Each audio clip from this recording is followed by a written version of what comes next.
Wrestle Machine here and welcome back. I've retrieved some data from December 6, 2010.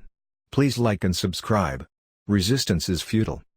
December 6, 2010 Observer Newsletter, History of Wrestling on Thanksgiving, King of the Ring, tons more by Observer staff. Wrestling Observer Newsletter. P.O. Box 1228, Campbell, California 950091228 ISSN 10,839,593 December 6, 2010. A long time ago, in a galaxy far far, well, not that far away.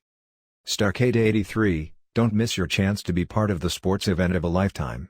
See Roddy Piper vs. Greg Valentine, first time ever in a collar match. A Flair for the gold, Ric Flair vs. Harley Race for the World Heavyweight Championship, and Jack and Jerry Briscoe vs. Ricky Steamboat and Jay Youngblood for the World Tag Team title. Starcade 83, Greensboro Coliseum, A Flair for the gold, don't you miss it. Tony Schiavone, fans, 9 super spectacular matches that night. You'll see Maniac Mark Lewin and Kevin Sullivan vs. Johnny Weaver and Scott McGee, The Assassins 1 and 2 with Paul Jones against Bugsy McGraw and Rufus R. Jones, another big tag team match, Dick Slater and Bob Orton Jr. vs. Chief Wahoo McDaniel and Mark Youngblood.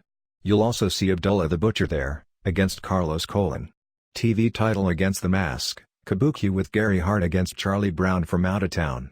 The World Tag Team title is at stake, Jack and Jerry Briscoe taking on Ricky Steamboat and Jay Youngblood. W/2 special stipulations we will talk about in just a minute. The title can change hands via DQ and Angelo King Kong Mosca as special referee. The collar match you want to see, Roddy Piper vs. Greg Valentine. And in the cage, no disqualification, for the World Heavyweight Championship, former champion Ric Flair taking on Harley Race. Ric Flair, alright Harley, it's come down to this, brother. You and I in the cage. 2 men walk in, you the World Heavyweight Champion, me wanting it. The people in this part of the country have never seen the World Championship change hands. Thanksgiving night, they're going to see it. Believe it, who? A lot of people, when thinking about when Thanksgiving was the biggest night of the year in wrestling, think about Starcade 83. In many ways, it was the show that launched the modern era of pro wrestling, some 16 months before the first WrestleMania. The event was held not only live at the Greensboro Coliseum, but closed-circuited to 17 locations around the Carolinas as well as into Puerto Rico. The actual debut of pro wrestling on closed-circuit television was in 1971, shortly after John Tullos threw Monsol's powder in the eyes of Freddie Blassie on K-Hop Television's live Saturday Night Wrestling show from Hollywood, California. But that era, when the promotion was on fire in 1971 and 1972, was limited to broadcasting some shows that they knew the Olympic Auditorium couldn't hold to 2 or 3 large movie theaters in the city. Closed-circuit wrestling had been done similarly by the mid-70s in Madison Square Garden during Bruno Sammartino's second title reign, where when the Garden would sell out well in advance, they would book what was then called the Felt Forum, a 4,000-seat arena that was part of the MSG complex, to get the overflow. In 1976, there was actually an event much bigger than Starcade, the Muhammad Ali vs. Antonio Inoki fight, which was on closed circuit throughout North America. The wrestling promoters booked the show and in hundreds of closed-circuit locations around the country. The idea was to combine the boxing audience with its biggest draw, and the wrestling audience by using Andre the Giant, against boxer Chuck Wepner, and closed-circuit of top stars in the area. There were a number of live events, in cities like San Francisco, Los Angeles, Houston, Atlanta, Chicago and Shea Stadium in New York to air the area's biggest wrestling stars for the undercard that night. But outside of the Northeast, where the real draw was Sammartino coming back from a broken neck against Stan Hansen and drawing 32,000 fans, and not Ali vs. Inoki, the event was a major financial disappointment. This was something different, as there was no Ali involved, which meant no mainstream publicity. This was a regional wrestling company booking most of its regular major arenas for a closed-circuit showing of the biggest event it ever produced. The event is still probably the single most memorable and talked about wrestling show ever held in that part of the country. Closed circuit was hit and miss, with the promotion blaming terrible weather, but there were still an additional 30,000 fans watching besides the 15,447 which sold out the Greensboro Coliseum in advance. Flair won the title for a second time, beating Race in a match with Gene Kiniski as referee. Flair vs. Race is generally considered one of the 2 best memorable wrestling matches in the history of Carolina's wrestling. The other, held 8 months earlier in the same arena, was Steamboat and Youngblood vs Sergeant Slaughter and Don Coronado in Greensboro. That match was actually responsible for Starrcade. That even sold out the Coliseum, turned away 6,000 at the door, which has been exaggerated as the years have gone by, and was responsible for one of the city's most famous traffic jams, with fans coming from all over the territory for the match. Between the traffic jam and turning so many people away, this led to idea of the first Starrcade. Instead of having their fans who wanted to see what they were promoting as a once-in-a-lifetime event have to drive into town, they would beam the show into their home arenas. Every major match had a storyline, but the key was that Flair had become the area's biggest star in the 70s, and on September 17, 1981, became the first wrestler based in the Carolinas to win the NWA World Heavyweight title, when he beat Dusty Rhodes in Kansas City. However, on June 10, 1983, in St. Louis, Race regained the title. There was politicking over who would beat Race for the title, which mostly came down to Flair and David Von Erich. At the time Flair was clearly the stronger candidate, and they ran a series of angles for months. Race came into the territory in July for defenses against Flair in most of the major cities, and after disputed finishes, announced he would never defend against Flair again. He then put up a $25,000 bounty to anyone who would injure Flair and put him out of action. Dick Slater and Bob Orton Jr. gave Flair a stuffed piledriver, putting him out of action. Flair even did a retirement speech with a neck brace in one of the most memorable interviews of his career, only to come back chasing Slater and Orton Jr. around with a baseball bat, and then working around the territory in grudge matches beating both men. Race agreed to one last title shot, with no DQ, in a cage. An interesting note regarding that show. Dusty Rhodes, who was at the show, but didn't wrestle, and was soon to take over as booker of the territory, came up with the actual name Starrcade. Gordon Solie, the Florida and Georgia announcer, who did not broadcast in the territory, was flown in to be the lead announcer even though he wasn't fully familiar with all the wrestlers and their angles. And forgotten in history, is that the head booker of the territory, who set up all the angles, was not even there for the event, as Dory Funk Jr. was in Japan for the annual All Japan Real World Tag League Tournament. The show was nearly ruined. A far bigger story than Starrcade and the first closed-circuit event was going on in pro wrestling.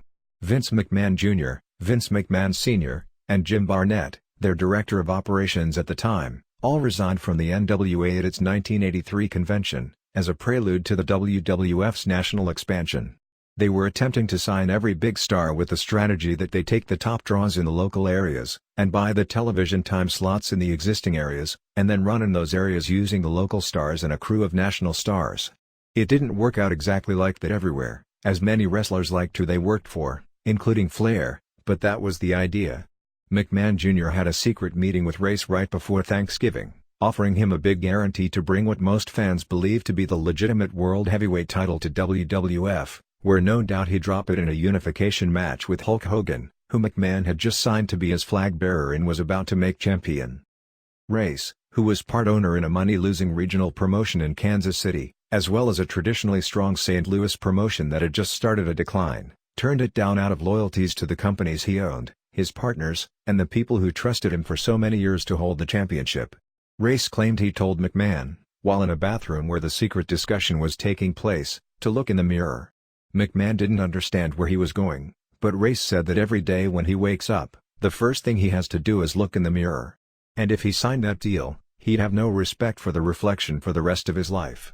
One version of the story Race used to tell, but now when asked changes the subject, as noted by Race's high placing in the recent WWE DVD, is that McMahon was so furious, as they were walking out of the bathroom with the deal dead, McMahon charged and tried to tackle Race, who quickly reversed and subdued him. Whether true or not, the story, minus the physical aspect, was identical to the story Howard Cosell, the legendary sportscaster told, when he was approached by McMahon to be his lead announcer at that same time, and Cosell gave it no consideration and turned down McMahon, noting McMahon snapped and laid into him verbally like he couldn't believe. Thanksgiving flashback, November 24, 1983. Greensboro Coliseum, Starrcade 83. A Flair for the Gold. Rufus R. Jones and Bugsy McGraw be the assassins, Jody Hamilton and Ray Hercules Fernandez. Kevin Sullivan and Mark Lewin be Johnny Weaver and Scott McGee. Abdullah the Butcher be Carlos Colon. Dick Slater and Bob Orton Jr. be Wahoo McDaniel and Mark Youngblood. Charlie Brown, Jimmy Valiant, be Great Kabuki to win the NWA TV title and retain his mask. Roddy Piper v. Greg Valentine in a dog collar match. Ricky Steamboat and Jay Youngblood v. Jack and Jerry Briscoe to win the NWA World Tag Team titles with Angelo Mosca as referee. Ric Flair v. Harley Race to win the NWA title in a cage match with Gene Kiniski as referee.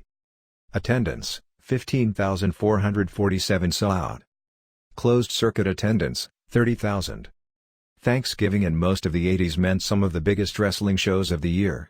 The tradition was at its peak from 1983 to 1987, with the early Starrcades in Greensboro and later Atlanta as well, Star Wars at Reunion Arena in Dallas, the AWA at the St. Paul Civic Center, Mid-South Wrestling at the Superdome in Louisiana and the early Survivor Series events. But it's been largely extinct for almost 2 decades. The mentality espoused by the wrestling promoters who had success that night was that families would get together in the afternoon and by evening, wanted to go out and do something. The movie business had its traditional best weekend of the year, that showed that at night, people wanted to go out, often with their families. That meant bigger crowds. It was not just Thanksgiving night, but the Thursday through Sunday of Thanksgiving weekend that, along with December 25th to 30th, became the 2 best periods of the year for the industry. But those holiday traditions are now long gone, and few modern fans even think of wrestling on Thanksgiving, Christmas or any other holiday. It's hard to know exactly what started the tradition, but it was not something that was part of wrestling as long as people can remember. In the 1950s, Thanksgiving was avoided for major shows, thinking you couldn't draw well on that holiday. Except in Greensboro, it really wasn't until the 70s that there was really evidence of Thanksgiving being a great day to draw people to shows. Sure, some regular Thursday night cities, like Sacramento, drew well above average, running normal shows, but Greensboro, and later Norfolk as well, for Jim Crockett Sr. would try and build a date for its big show of the year, and by the late 60s, had created a tradition. Thanksgiving Flashback, November 23, 1972. Sacramento Memorial Auditorium. Manuel Cruz, Jose Gonzalez, B-Boy Regard. The Samoans, Reno Toffoli and Tio Taylor, B. Fritz von Goering and John L. Sullivan, later to become Johnny Valiant. Crazy Luke Graham D. Pepper Gomez. Great Mephisto B. Pepper Martin, later to become a movie actor. Paul DeMarco and Lars Anderson B. Pat Patterson and Rocky Johnson via DQ in a 3 out of 5 fall match to retain NWA World Tag Team Championships. Attendance, 4,200 sellout. The earliest record we can find of a major Thanksgiving event was November 26, 1959, when Barnett promoted a show at the Indianapolis State Fairgrounds Coliseum headlined by Roy and Ray Shire, Ray Stevens, defending the NWA World Tag Team titles against Dick the Bruiser and Yukon Eric, and drawing a sellout of 13,000 fans. This was when the Shire brothers were on fire as World Tag Champs and they drew 3 crowds of that size in a 5-week period against Bruiser and partners, so it wasn't as if it established Thanksgiving as a special day to draw. But the 2 cities where Thanksgiving wrestling was the longest-lasting tradition started over the next 2 years. Minneapolis-St. Paul had a Thanksgiving tradition from 1960 to 1987, until the AWA could no longer draw decently. The only exception was in 1972, when the promotion ran Saturday night of Thanksgiving weekend. And it's little-known trivia that the first pro wrestling event ever held at the Greensboro Coliseum was on November 23, 1961, Thanksgiving night, and wrestling was held in the arena on Thanksgiving through 1987.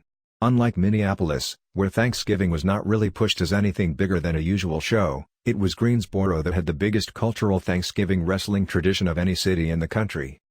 A 1984 newspaper story in the local paper noted, in Greensboro, Thanksgiving has become synonymous with the spectacle of big men hurling each other about in a small ring in front of thousands. Wrestling has become part of Thanksgiving in this city for more than a quarter of a century. The newspaper story for that debut talked more about the main event than the beginning of pro wrestling in what would be one of its most successful arenas, or the idea of a show on Thanksgiving night. Big Bob Orton, grandfather of Randy Orton, rough and rugged part Indian from Kansas City, will provide the championship tests for world-famed Argentina Rocca in a feature wrestling event at the Greensboro Coliseum Thanksgiving night at 8:15. These 2 giants of the wrestling world met at New York's Madison Square Garden a month ago in the feature, Sort of True. The MSG main event in October of that year was Rocca and Miguel Perez vs. Orton and Buddy Rogers, and they will be renewing their 1961 competitive series in the Coliseum's first wrestling performance, which is expected to draw a near-capacity crowd. The Coliseum held live wrestling every Thanksgiving night through 1986, drawing many of the largest crowds in the history of the territory. Ric Flair even points to the decision of moving Starrcade out of Greensboro to Chicago in 1987 as the key moment that killed the Carolinas territory. While that is a little simplistic, there was a lot of bad will among the fans in Greensboro when they took Starrcade away from them. Pretty much at the time, everyone thought it was a bad move. With the benefit of hindsight, it was still a bad move, but not one that changed history any. Still, Thanksgiving 1987 was among the most pivotal days in the history of the industry, and played a big part in the death of Jim Crockett Promotions. Although that was probably inevitable as well, as Jim Crockett Jr. simply didn't have the money, the developed revenue streams and cash flow to compete on an even playing field with Vince McMahon. He expanded into new markets second, wasn't as good at making stars, didn't have as much money to spend on production and was facing insurmountable odds by not being from New York.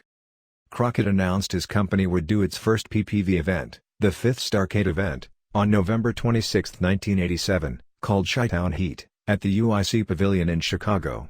At the time, Crockett was desperately trying to combat the perception that his company was a Southern wrestling promotion strong in the Carolinas, and thus, secondary to Vince McMahon's WWF, based right outside of New York.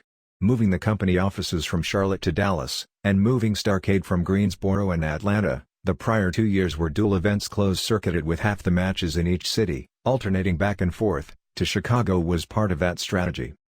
But the big story of that night was not Crockett taking Starrcade from Greensboro, killing the Thanksgiving tradition his father had started 26 years earlier. It was Vince McMahon creating the Survivor Series to run on PPV from Cleveland that same night to prevent Crockett from a successful debut. In those days, PPV events were rare, and most systems only had one channel, so you couldn't run two PPVs at the same time. The key was, McMahon was a proven success on PPV, coming off WrestleMania 3, which was a huge success, doing in excess of 400,000 buys at a time when there were only about 5 million addressable homes. Knowing who had the leverage, Crockett agreed to move his show to the afternoon, which negated the whole key of why Thanksgiving worked. The afternoon was when families were together and not a time for live events. There was fear that in Chicago, with no wrestling tradition on that day, and an afternoon show, which seemed to be a bad idea given that's when families get together, there was fear the live event could be an embarrassment. But that turned out not to be an issue, as the UIC Pavilion only held 9,000 fans, and actually sold out 2 weeks ahead of time. Cable companies, short on PPV product, were thrilled, looking at marketing the two events together as a package deal, Starrcade in the afternoon, and Survivor Series at night. McMahon, realizing that what he just did may have benefited him as the greater awareness would have helped both sides, did not run a show to also benefit his competitor. He told the cable companies that they would have to pick one show or the other, knowing he had all the leverage as a proven PPV winner. To make it more emphatic, he said that any company that aired Starrcade would not be allowed to have WrestleMania on PPV in 1988. Only 5 cable companies bucked the system, 4 in the Carolinas where Starrcade was expected to do more business, and 1 in San Jose, California, where the company said they had made a verbal deal with Crockett, and unlike every other company in the country, their word was their bond, and, despite WWF being the home promotion and them admitting they were making a decision that would cost them business. But they said they weren't going to be strong-armed. Despite the threats, all 5 companies were allowed to air WrestleMania the next year. Thanksgiving flashback, November 26, 1987. The most important Thanksgiving night in history. First Survivor Series, Richfield, Coliseum. Jim Duggan and Randy Savage and Ricky Steamboat and Brutus Beefcake and Jake Roberts B. Harley Race and Hercules and Honky Tonk Man and Danny Davis and Ron Bass 2400 hours 1/4. Velvet McIntyre and Itsuki Yamazaki and Nori Yotadano and Rocking Robin and Fabulous Moolah Bilalani Kai and Judy Martin and Dawn Marie, not the later WWE/E.C.W. Valet, and Anna Cristinello and Sensational Sherry Martel 2000 hours. Brian Blair and Jim Brunzel and Jim Powers and Paul Roma and Tito Santana and Rick Martel and Dynamite Kid and Davey Boy Smith and Jacques Rougeau Jr. and Raymond Rougeau B. Greg Valentine and Dino Bravo and Demolition Axe and Smash and Bret Hart and Jim Neidhart and Haku and Tama and Nikolai Volkov and Boris Zhukov 3700.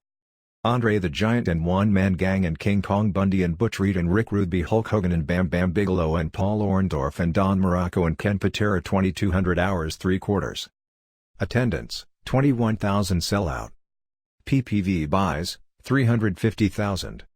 Starrcade 87 Chi-Town Heat, UIC Pavilion, Final Starrcade on Thanksgiving. Michael Hayes and Jimmy Garvin and Sting D. Rick Steiner and Larry Zbyszko and Eddie Gilbert 1500 hours 3/4. Steve Williams B. Barry Windham to retain the UWF title 7 o'clock dud.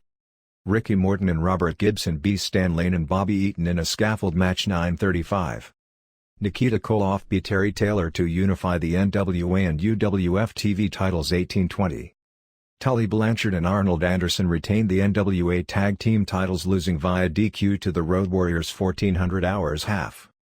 Dusty Rhodes B. Lex Luger to win the US title 1600 hours. Ric Flair B. Ronnie Garvin to win the NWA World title in a cage match 17:25 half. Attendance, 9,000 sold. Closed circuit attendance, 41,000. PPV buys, 16,500. Crockett had signed his top talent to lucrative contracts, and spent heavily, including using private planes to transport his top talent to shows and on vacations and to party after shows in Las Vegas. He was counting on the idea of doing 4 PPV shows per year with an expanding PPV universe that would bring in millions of revenue with each show. Not getting the expected PPV revenue from Starrcade caused him to fall behind in his contract payments and run deeply in the red. Realistically, the McMahon move cost Crockett $2 million, or possibly a little more. While he eventually was $5 million in the red in early 1988 before feeling forced to sell, the $2 million may have given him some breathing room and hope. And the ability to generate that money, and hope that larger numbers would follow and more people had PPV capability, for 4 similar events per year, could have given at least degree of hope of turning that red into black. But after McMahon was able to sabotage his first and second PPV shows by pressuring systems not to carry them, Crockett had to go to Turner Broadcasting, a powerhouse in cable, for the muscle to get all the cable systems his third PPV show. But in doing so, Turner Broadcasting became a partner, garnering a sizable percentage of the PPV revenue. But even if the day had gone as expected, Crockett would have faced serious problems in continuing because he financially wouldn't be able to compete with McMahon's ability to do bigger PPV events and draw more fans at the live shows. Fortunately for the competitive balance of the industry, Turner Broadcasting wanted to maintain the programming as wrestling was among the most popular shows on TBS, and at times the most popular show on the station, since it went from being a local UHF channel in Atlanta to becoming the first major satellite station in 1976. In November 1988, Turner Broadcasting purchased a majority interest in Jim Crockett Promotions, creating the company that would be known as World Championship Wrestling for $9 million. While some members of the family, most notably David Crockett, were against the sale, thinking it was a cyclical business that would turn around, Jim Crockett Jr. felt that the losses were going to threaten their mother's retirement account that their father worked his life to build up, and that was the one thing they couldn't risk. Eventually, Turner Broadcasting purchased the remainder of the stock from Crockett Jr., who when selling, expected that he would be kept on to run the company, which didn't happen. Vince's move, attempting to keep Crockett out of PPV and eliminate him as competition, backfired. His rival operation, instead of being run by a family out of Charlotte that had overspent in order to compete, was run by a major media corporation with far deeper pockets than McMahon had, and led to McMahon having to fight for his life a decade later, although eventually the constant mismanagement of the promotion ended up its undoing despite its advantages of being owned by such a major corporation. Of course, the benefit of hindsight also showed that the new company didn't have the understanding of the industry that Crockett had, and wrestling on TBS, with the exception of the period from 1997 through the first quarter of 1999, could never match the level of popularity the Crockett brand brought to the table. A lot of people don't remember it, but there was a show at the Greensboro Coliseum on Thanksgiving of 1987, an afternoon show featuring 5 forgettable live matches, headed by Ivan Koloff vs. Mighty Wilbur, an aging Hiro Matsuda vs. Kevin Sullivan and a women's battle royal. The Chicago card followed on closed circuit. Between the week live matches and being in the afternoon, only 6,000 fans attended. The next year, Starrcade was moved to the day after Christmas, to Norfolk, and wrestling was held on the Saturday of Thanksgiving weekend in Greensboro, so that Atlanta's Omni, which had its own tradition, could get Thanksgiving night. The Minneapolis tradition began in 1960 with a 4-match show at the St. Paul Auditorium, opening with Bob Rasmussen going to a draw with a young pretty boy Larry Hennig, Judy Glover and Annette Palmer beating Lorraine Johnson, the mother of Nicola Baby Doll Roberts, and along with Penny Banner considered the best worker of the women wrestlers of that era, and Ella St. John, Amateur great Joe Scarpella beat Aldo Bogni in the semi-final, and Awa champion Vern Gagne retained his title beating Gene Kiniski, before 10,661 fans. That show may have been the first example of Thanksgiving being a great night for wrestling, as the crowd was far larger than for any wrestling show in the Twin Cities that year. Cleveland also held a major event that night, drawing 10,105 fans to the public auditorium for top babyface Lord Athol Layton facing Duke Kiyomika, and a battle of top heels with Sato Kiyomika, Kinji Shibuya, facing Fritz von Erich. That's notable since Von Erich years later, after the big Dallas office broke into different pieces meaning Corpus Christi was no longer the weekly Thursday town, would promote regularly on Thanksgiving. For most of the 60s, Gagne and Jim Crockett Sr. seemed to be the only promoters who pushed the idea of Thanksgiving as a great night for wrestling. And it wasn't the case consistently immediately. A lot of promotions in the 60s and 70s ran shows, but they were not in the company's key arena as much as simply running their weekly Thursday down, like in cities like Jacksonville, Amarillo, Bakersfield, Corpus Christi, Kansas City, Indianapolis, and Sacramento. Crowds were usually up from usual, often the biggest of the year in those cities, but the idea of running major shows on those dates was still largely relegated to Minneapolis and Greensboro. Minneapolis had some big matches in the 60s. In 1962, it was the Battle of the Crushers, with the Crusher, Reggie Lasowski, against Crusher Kowalski, Bert Smith, who played college football with Gagne and Leo Nomalini at the University of Minnesota, with the loser never being able to use the Crusher name again, won by Lasowski. Kowalski for the rest of his Awa career was known as Stan Kowalski, the Big K, although in the 70s he did use the name Crusher Kowalski at least once at the Cow Palace in San Francisco. In 1963, Crusher beat Gagne to win the Awa title before 5,594 paid and 1,300 kids who were let in free that night. Thanksgiving flashback, November 26, 1964. Minneapolis Auditorium. Ivan Kolomakov v. George Catalina Drake. Bob Boyer d. Eddie Sharkey 30-00. Mighty Igor b. Klondike Bill. Larry Hannigan Harley Race b. Rene Goulet and Reggie Parks. Mad Dog Vachon retained Awa title losing via DQ to Vern Gagne. Attendance, 9,109 sellout. In 1965, a near sellout of 8,116 saw Vachon retain the title beating Crusher via DQ. 1966 was a battle royal won by Killer Kowalski. 1967 was notable for the Twin Cities debut of one of the city's all-time most memorable performers, Indianapolis manager Bobby Heenan. Heenan managed Harley Race in the main event, as Race lost to Gagne, on a show that included Cowboy Bill Watts and Rock Rogofsky, who later became famous as Ole Anderson, both of whom became promoters and bookers who pushed Thanksgiving as one of their key nights of the year, beating Mitsu Arakawa and Dr. Moto, later known as Dor Kamada, and Victor the Wrestling Bear beat Dr. X, Dick Destroyer Bear, via DQ. In the 70s, the shows mostly drew average crowds of 5,000 to 6,000. It wasn't until 1977 when there was another Thanksgiving night sellout, for a gimmick match as Crusher teamed with longtime opening match job guy George Scrap Iron Godosky, to beat Super Destroyer, Don Spoiler Jardine, and manager Lord Alfred Hayes, who had been harassing Godosky. The real glory days of Thanksgiving in the Twin Cities started with the Hulk Hogan era, in 1981, where 17,000 fans came to the St. Paul Civic Center for a Hogan vs. Jesse Ventura arm wrestling match as well as a Nick Bockwinkel Awa title defense against Sheik Adnan Al-Kaisi. Thanksgiving flashback, November 25, 1982. St. Paul Civic Center. Lone Eagle and Tiny Tom beat Little Tokyo and Hillbilly Pete in a midgets match. Tom Lintz beat Kenny Sodbuster J. Steve Olszewski d. Bobby Duncombe. Ken Patera b. Baron von Raschke. Jerry Blackwell and Sheik Adnan Al-Kaisi b. Mad Dog Vachon and Jim Brunzel via DQ. Nick Bockwinkel no contest Rick Martel to retain the Awa title. Attendance, 18,000 sellout. The 1983 show did 13,163 with Bockwinkel over Vachon via DQ in an Awa title match, with Ray Stevens as referee. In 1984, they drew 16,000 with the Road Warriors against Blackwell and Boom Boom Bundy, King Kong Bundy, and Martel vs. Billy Robinson. The peak of the Thanksgiving tradition in the Twin Cities was 1985, with the Awa and WWE running head-to-head.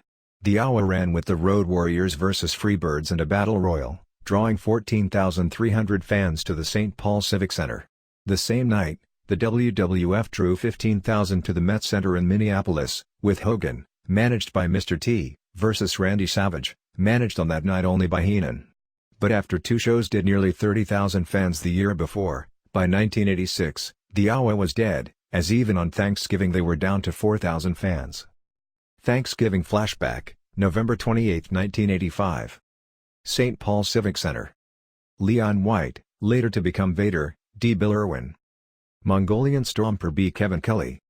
Scott Hall B. Boris Zhukov via DQ. Buck Zumhofe B. Steve Regal, not the current WWE wrestler William Regal, to win Iowa Light Heavyweight title. Jerry Blackwell B. Michael Hayes. Road Warriors B. Michael Hayes and Buddy Roberts. Scott Hall won Battle Royal. Attendance, 14,300. Minneapolis Met Center. Prelim results unavailable. Uncle Elmer B. Jesse Ventura via DQ. Paul Orndorff B. Roddy Piper via DQ. Hulk Hogan, managed by Mr. T, B. Randy Savage, managed by Bobby Heenan, to retain WWF title. Attendance, 15,000. The final Thanksgiving event was in 1987 before 1,800 fans at the Minneapolis Auditorium, headlined by Curt Hennig defending the Iowa title against Greg Gagne. The Finnish saw Larry Hennig try to interfere, when Vern Gagne, 61, with the idea of building for another comeback match, cleaned house on Larry Hennig, and then knocked out Curt with a roll of coins to apparently give Greg the championship. Like the people who left Starrcade 85 thinking they had seen the title change hands, when they watched television a few days later they were told that due to the outside interference, the title change was rescinded. If you were a wrestling fan who lived in Minneapolis, on that day you had the chance to watch Starrcade on closed circuit, Survivor Series on PPV, or see the local matches, and at that time for most fans the Iowa was a distant third. In 1989, when WWE tried to revive the tradition with a show the night before Survivor Series, Hogan vs. Mr. Perfect Curt Hennig drew only 3,700. Greensboro's Thanksgiving tradition continued as Jim Crockett Sr. would put in a bid to get the world champion to Greensboro for the traditional show. Lou Thesz defended in 1963 against Swede Hansen and 1965 against Pat O'Connor. Gene Kiniski then defended in 1966 against the Missouri Mauler and 1967 against Johnny Weaver. The Coliseum held 8,600 fans before its expansion in 1967, and 9,000 through 1972. The Thanksgiving shows in the 60s usually drew right near capacity. Thanksgiving flashback, November 23, 1967. Greensboro Coliseum. Bulldog Lee Henning b. Bob Nador. Rip Hawk and Swede Hansen b. Rudy K. and Leigh Thatcher. Haystacks Calhoun and Amazing Zuma b. Missouri Mauler and Paparo Firpo. George and Sandy Scott and George Becker b. The Infernos and J.C. Dykes. Gene Kiniski retained NWA World title going to a 60-0 draw with Johnny Weaver. Attendance, 9,017 sellout, turn-away crowd, largest crowd for any event in the arena up to that point. In 1968, they didn't get the world champion, and instead brought in Joe Louis, the boxing legend, to referee Weaver and George Becker vs. Lars and Gene Anderson, drawing a near sellout. The next year, Weaver and Becker vs. the Infernos, managed by J.C. Dykes, for the Atlantic Coast Tag title also drew a near sellout. During the 70s, there was a dual tradition, as Greensboro and Norfolk both had big shows. 1970 featured Dory Funk Jr. as world champion, going to a 1-hour draw with Jerry Briscoe, drew only 5,968 fans. It was the first time Funk Jr. had ever appeared in Greensboro even though he had been champion for more than 18 months.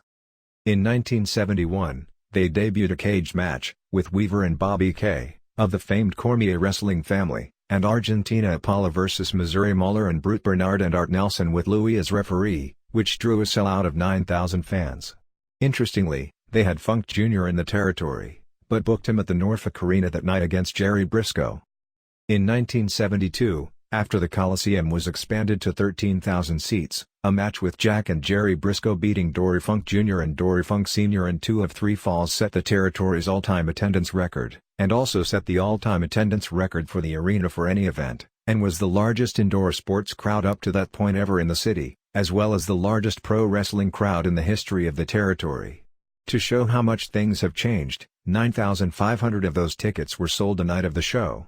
Keep in mind that at this point in time, there were only 150,000 people living in the city. Thanksgiving flashback, November 23, 1972. Greensboro Coliseum. Ronnie Garvin b. Joe Soto. Randy Curtis b. Billy Hines. Klondike Bill b. Evil Eye Gordon, Guillotine Gordon aka Enforcer Luciano. Gene Anderson b. Leigh Thatcher. Sandy Scott d. The Menace.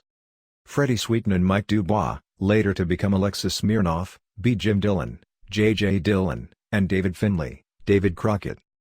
Thunderbolt Patterson b. Eel Anderson in a lumberjack match. Jack and Jerry Briscoe b. Dory Funk Jr. and Dory Funk Sr. Attendance, 13,000 sellout, largest crowd in the history of the promotion and for any event in the history of the expanded Greensboro Coliseum. In 1973, the show was billed as a memorial for Jim Crockett Sr., who had passed away at the age of 64 earlier that year. As part of honoring their father, the Crockett's brought in the classic match of the generation, with Jack Briscoe defending the NWA title against Dory Funk Jr., with Thez as guest referee, which drew 8,000 fans. The semi-final had Jerry Briscoe defending the Eastern States title against Terry Funk. In 1974, Jack Briscoe retained the title via disqualification against Wahoo McDaniel by throwing him over the top rope before 11,268 fans in a match where Briscoe played heel. Louis was brought in to referee a cage match with a battle of longtime tag partners, Rip Hawk vs. Sweet Hansen. It was noted in local publicity that even though the attendance wasn't as high as 1972, the show did almost a duplicate of the show's record gate in excess of $50,000. The 1975 show had Briscoe defending against McDaniel in an ODQ match, losing via countout, while U.S. champion Terry Funk dropped the title to Paul Jones before 12,102 fans. Mid-Atlantic had head-to-head competition from the rival Eve running in Winston-Salem that night with Mil Mascaras vs. Bulldog Brower. Mid-Atlantic also ran at the Scope Arena in Norfolk the same night with an Andre the Giant vs. Superstar Billy Graham arm wrestling match and Andre and Ken Patera and Rufus Jones vs. Graham and Ole and Gene Anderson. In 1976, Greensboro featured a two-ring 24-man battle royal built around Andre, Haystacks Calhoun, McDaniel, Blackjack Mulligan, Dusty Rhodes, Missouri Muller, Ric Flair, Superstar Graham, Chris Taylor, Patera, Greg Valentine, Dino Bravo, Angelo Mosca and Jerry Blackwell, ending when McDaniel pinned Mulligan before 11,063 fans. Norfolk ran the same night with Terry Funk as world champion defending against Paul Jones. In 1977, Greensboro again ran the two-ring battle royal, won by Mulligan, again featuring Andre, and a Valentine vs. McDaniel match. World champion Harley Race went to Norfolk to defend against Ricky Steamboat. In 1978, a Flair vs. Mulligan cage match broke the area's attendance record with 13,447, while Race wrestled Paul Jones in Norfolk in the world title match. Even though some shows drew better, within Greensboro, with the exception of the Starrcade shows, the Flair-Mulligan blow-off in the cage after the two split up their tag team is probably the most remembered of the Thanksgiving matches. When Flair does sports talk shows these days in the Carolinas, the fans in the area rarely talk about anything after 1986, and the Flair-Mulligan feud to this day remains a topic he's constantly asked about. In 1979, Andre winning a Battle Royal plus Jimmy Snuka vs. Tim Mr. Wrestling Woods for the U.S. title and a Mulligan vs. John Studd street fight drew 11,387 fans. The same night in Norfolk, Flair vs. Buddy Rogers and Steamboat and Youngblood vs. Jones and Baron von Raschke drew 10,000 more. In 1980, a double main event of a cage match with Snuka and Ray Stevens losing to Jones and Masked Superstar with the titles vs. Superstar's Mask, plus Stevens and Snuka having to hand out $1,000 to the fans if they lost, co-headlined with a Flair vs. Valentine cage match for the U.S. title, which drew 12,000 fans. In 1981, a cage match with Flair, now as world champion, beating Ole Anderson in a cage match set the record with a sellout 15,136 fans.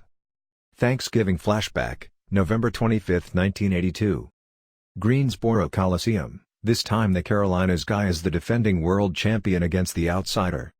Mike Davis b. Masafuchi. Bob Orton Jr. b. Private Jim Nelson, later to become Boris Zhukov. Johnny Weaver b. Ken Timms. Frank Mondi b. Ron Ritchie. Bad Leroy Brown won 20-man battle royal to become Mid-Atlantic TV champion. Abdullah the Butcher and Jimmy Valiant b. Jos LeDuc and Sir Oliver Humperdinck in a cage match. Jack Briscoe b. U.S. champion Greg Valentine in a non-title match 2300 hours.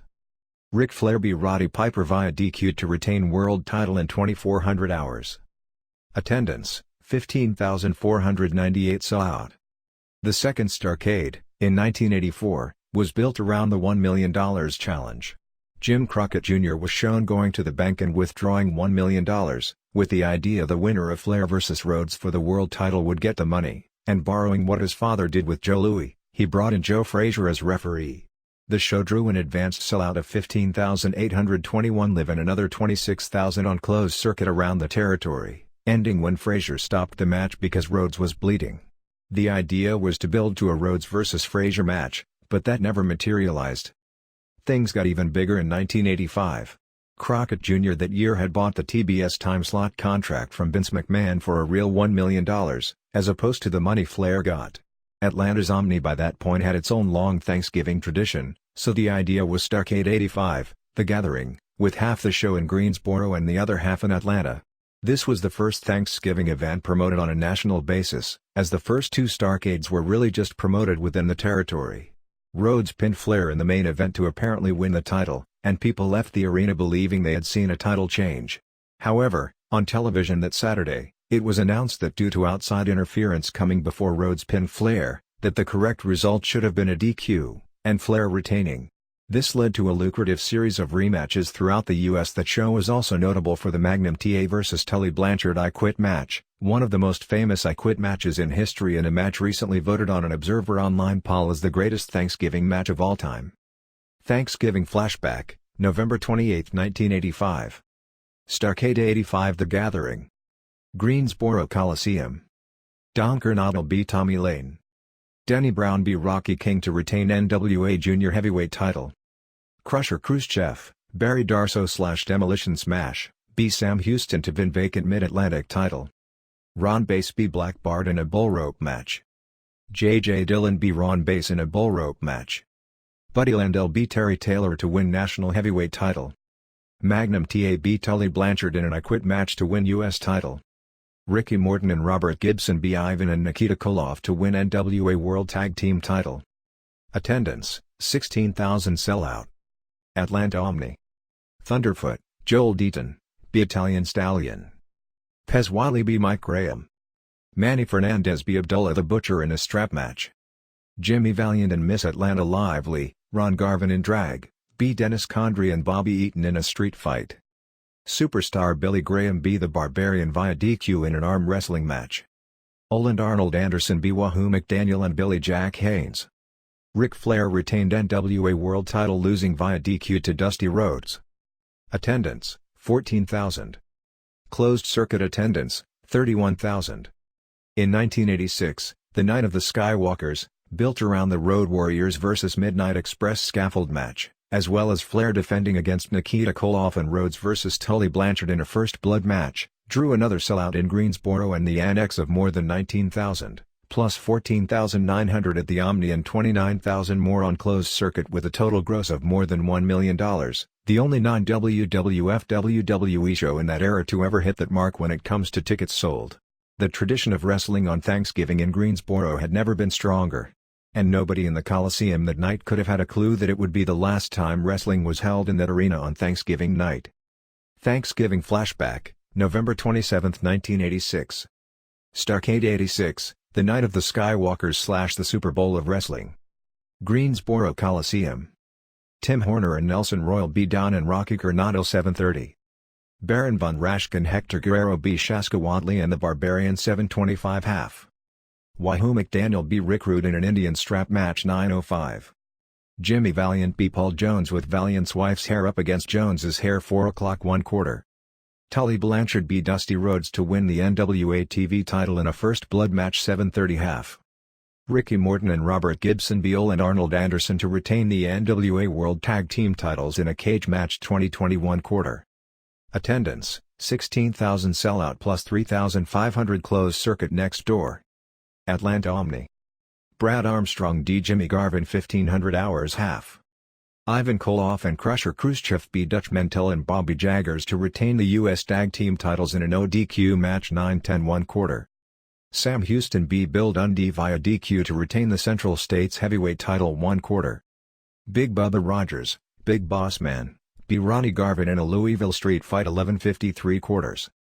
Road Warriors beat Dennis Condrey and Bobby Eaton in a scaffold match 7 o'clock half. Ric Flair beat Nikita Koloff via DQ to retain the NWA World Title 2000 hours. Attendance, 14,900. Closed circuit attendance, 29,000.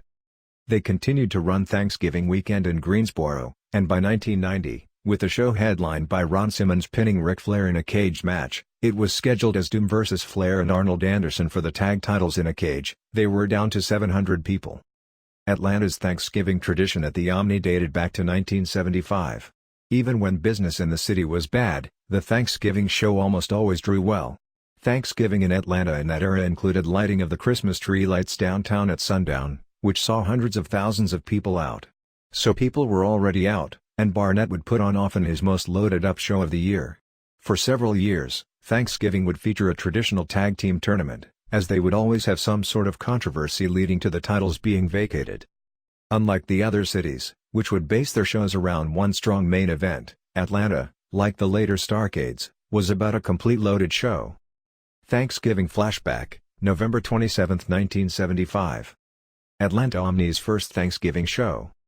Crazy Luke Graham d. Dean Ho. Tony Charles b. Ronnie Garvin.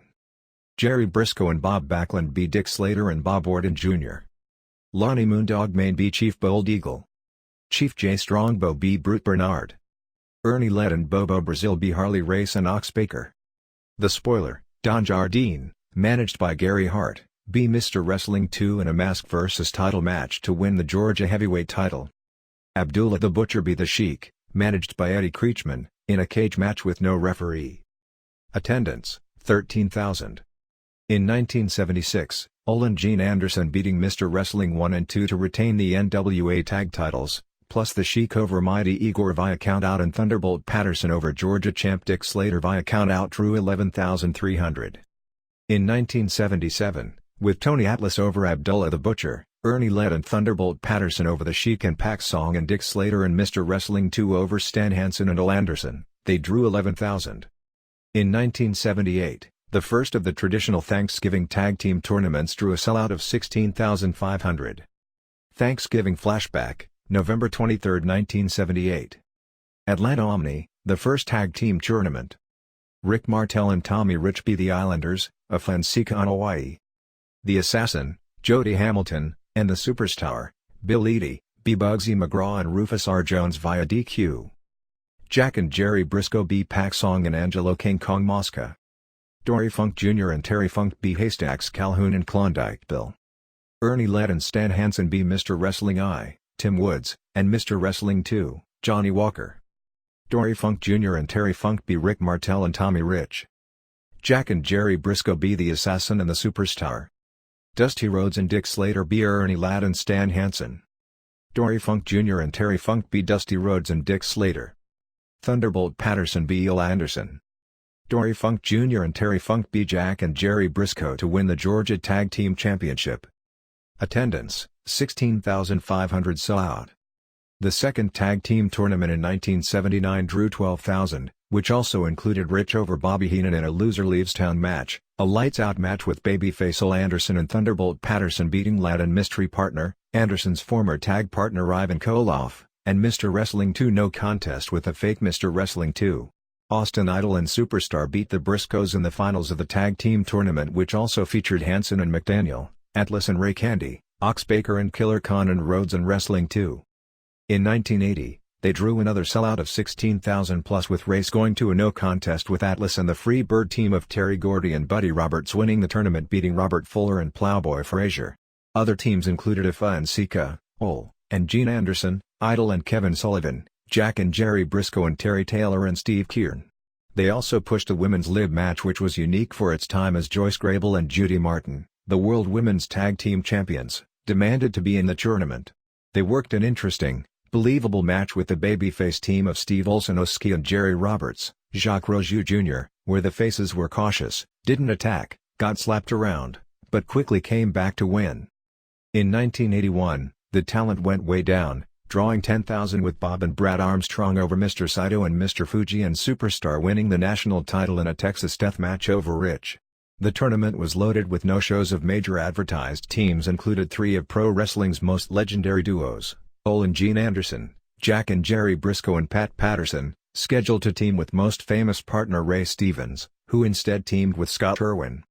In 1982, business was even lower, and the talent level had gotten bad. The Moondogs won the tournament over Tommy and Johnny Rich. In 1983, a crowd of 12,000 saw Butch Reed and Pez Whatley win the tournament over the unique team of Randy Savage and Magnum TA, on a show headlined by longtime rivals Tommy Rich and Buzz Sawyer over the Road Warriors in a non-tournament match. The tradition continued in 1984, but by this point Vince McMahon purchased Georgia Championship Wrestling. With the purchase, he got the already booked Thanksgiving date. Ole Anderson started up opposition and ran the Omni on the Sunday before Thanksgiving with the tag team tournament, with Bill and Scott Irwin beating Brad Armstrong and Jacques Rougeau in the finals. The talent was way down from prior years, with the Road Warriors and Jerry Lawler and Jimmy Valiant the only named teams. WWE ran on Thanksgiving with a Battle Royal won by Paul Orndorff and Sergeant Slaughter vs. Nikolai Volkov, but in the 80s, the WWE brand wasn't clicking in Atlanta. Even with all those people downtown, they only drew 4,800 fans to the show. The Omni tradition ended as far as the show on Thanksgiving night being a big deal in town ended in 1986. There was no show The Omni in 1987, but Crockett brought it back in 1988, drawing 8,000 with Sting and Lex Luger no contest with the Road Warriors and Rhodes and Bam Bam Bigelow over Flair and Barry Windham via DQ. In 1989, they ran with Flair over Great Muta via DQ, drawing 7,500. They drew 6,500 in 1990 with Sting over Sid Vicious, Doom, Butch Reed and Ron Simmons, over Flair and Arnold Anderson in an elimination match and Steiners over Nasty Boys in a cage match. In 1991, after Flair had left for WWF, it was down to 3,800 for Luger vs. Rick Steiner for the WCW title and Steamboat and Dustin Rhodes vs. Arnold Anderson and Bobby Eaton 4500 draw for the tag titles. The final Thanksgiving show was in 1992. Drawing 5,715 for Simmons and Sting and Van Hammer and Dustin Rhodes over Windham and Rick Rude and Vader and Cactus Jack cage match. The Dallas tradition was actually rather short, but still was memorable. Dallas had run Thanksgiving shows at the Sportatorium, but moved to Reunion Arena in 1983, drawing a sellout of 18,500 fans for the Kerry Von Erich vs. Michael Hayes Loser Leaves Town cage match.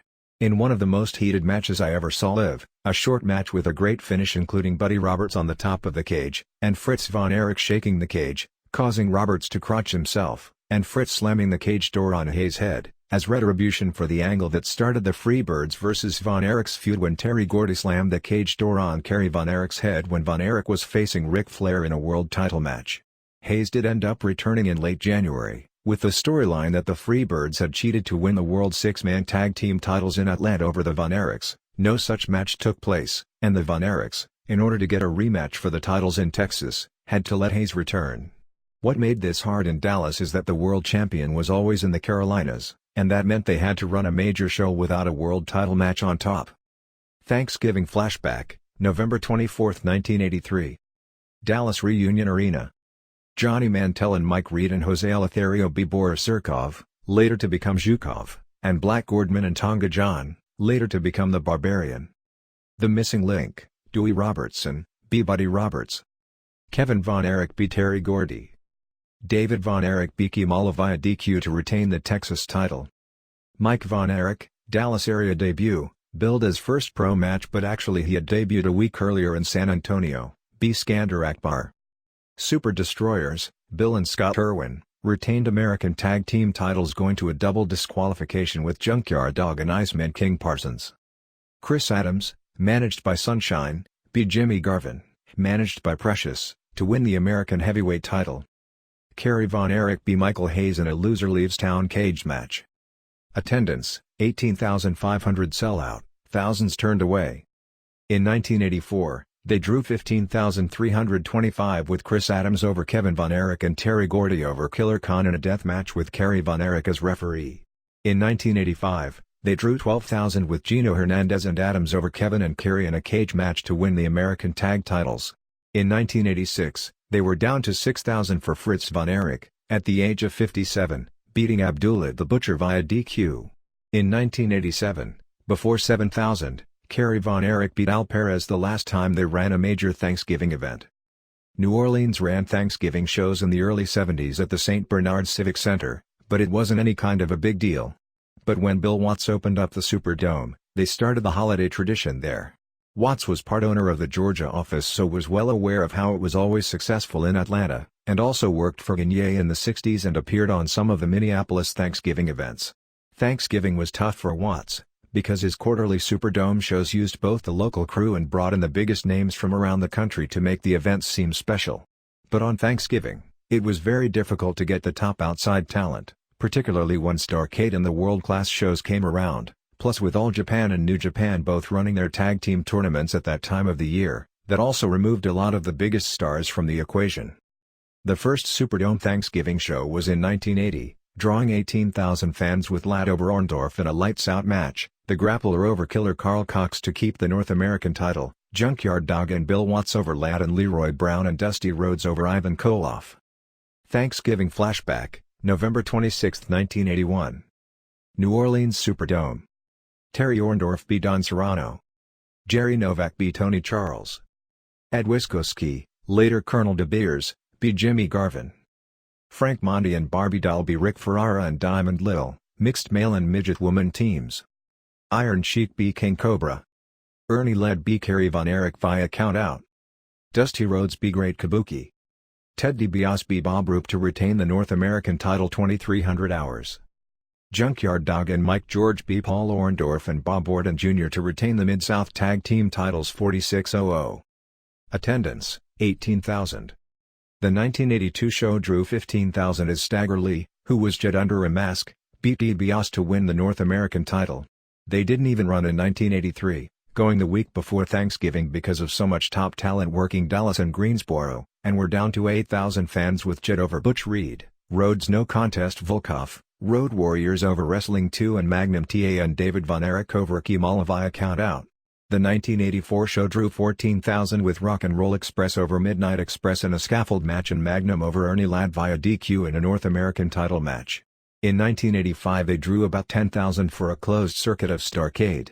It was kind of an ugly scene, as even though the TV hammered home it would be a closed circuit show, when the fans got to the arena, a lot of them were furious thinking all the stars would be there live. The final show was in 1986, where they drew 13,000, but that was with cutting ticket prices way down as the company was having trouble drawing by this time. In early 1987, the promotion, falling deeply in debt due to a combination of a local collapse of the oil industry and a failed national expansion, was sold to Jim Crockett Promotions. The show featured 2 cage matches going on at the same time, with Steve Williams vs. Michael Hayes and Terry Taylor vs. Buddy Roberts, and the winner of the cage match that ends the quickest was allowed to join his partner in the other cage to make it a handicap match. The final Thanksgiving tradition was the best known nationally, the Survivor Series, which debuted on Thanksgiving night of 1987, and still exists 23 years later. The show was originally built around 10-man elimination tag matches, with the debut event selling out the Richfield Coliseum just outside Cleveland with 21,000 fans. The original main event was Andre and One Man Gang and Reed and Rude and Bundy over Hogan and Orndorff and Don Morocco and Patera and Bigelow. The 1988 version saw attendance fall to 13,500 in Cleveland, with a main event of Hogan and Savage and Hercules and Coco Ware and Hillbilly Jim over DiBiase and Big Boss Man and Akeem, One Man Gang, and Red Rooster, Terry Taylor, and Haku. Because the crowd was so far down, it was moved from Cleveland the next year. In 1989, in Chicago, they drew 15,294, with Hogan and Jake Roberts and Demolition over DiBiase and Zeus and Warlord and Barbarian.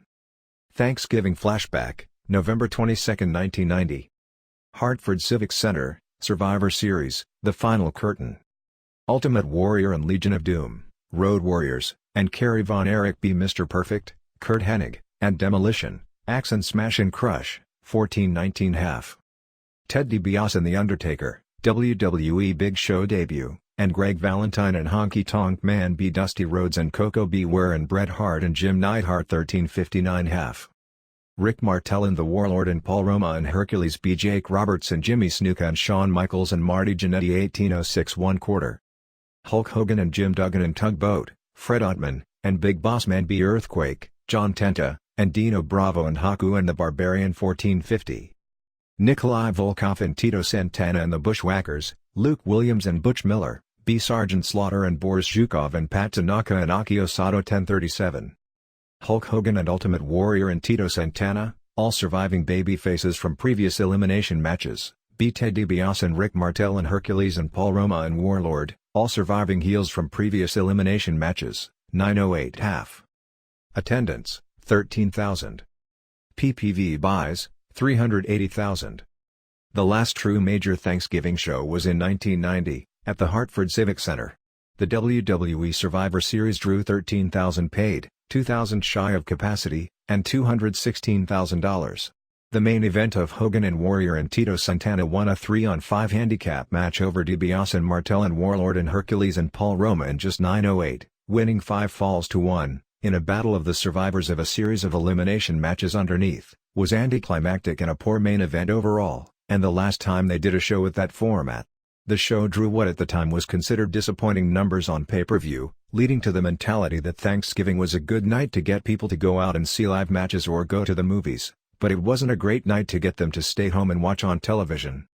In 1991, Survivor Series was moved to Thanksgiving Eve, which actually worked out a lot worse. It was later moved again, and now takes place on a Sunday in mid-November, and stays away from the Thanksgiving weekend. Thanks to help from files from James Zordani, Matt Farmer, Mid-Atlantic Gateway and Wrestling Observer Historical Files. WWE has been working like crazy over the past year trying to get a new group of wrestlers over. And in recent weeks, it's worked. Of course the new wrestlers are Roddy Piper and Jerry Lawler. Lawler, plagued by a bad knee that had suffered a staph infection, where he was a hospital outpatient all week getting antibiotics from and for, and on his 61st birthday, tore the house down at the Wells Fargo Center in Philadelphia for a 3-hour Raw on November 29. The show was supposed to be about King of the Ring, with Sheamus winning as becoming the King, to set up a program with the King of Kings, one of Triple H's many nicknames. And that tournament worked out just fine. But few were talking about it when it was over. The Miz Lawler program started with a confrontation, so start the second hour of the show. They built up the idea that Miz would be doing the big celebration for his title win on November 22 in Orlando. But instead, Miz noted that he didn't need a celebration, and went off on proving people wrong like JBL, Triple H and John Cena, who never thought he could be a headliner. He then plugged a new WWE book release on the history of the WWE title, noting that Piper talked about disrespecting the title, but that Piper never did anything in his career because he never held the title.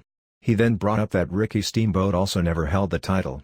As he mentioned the name Kurt Hennig, Lawler got up and said Miz hadn't proven anything because he beat someone who had been softened up by 7 guys beforehand. Miz called Lawler a bitter old man. Cole told Lawler to sit down and not interrupt Miz in his moment. Lawler then noted that he'd been in the company since 1993 and not once had he gotten a shot at the title. Technically incorrect, Lawler received 2 shots at the WWF title in successive nights, on February 16, 1996 in Nashville, and the next night in Memphis, when Bret Hart was champion. Although the WWE television rule of thumb is that if it happened at a house show, it never happened. He challenged Miz to defend the title against him, but Miz turned him down. The mystery general manager chimed in saying he was ordering the two to meet in a TLC match for the title.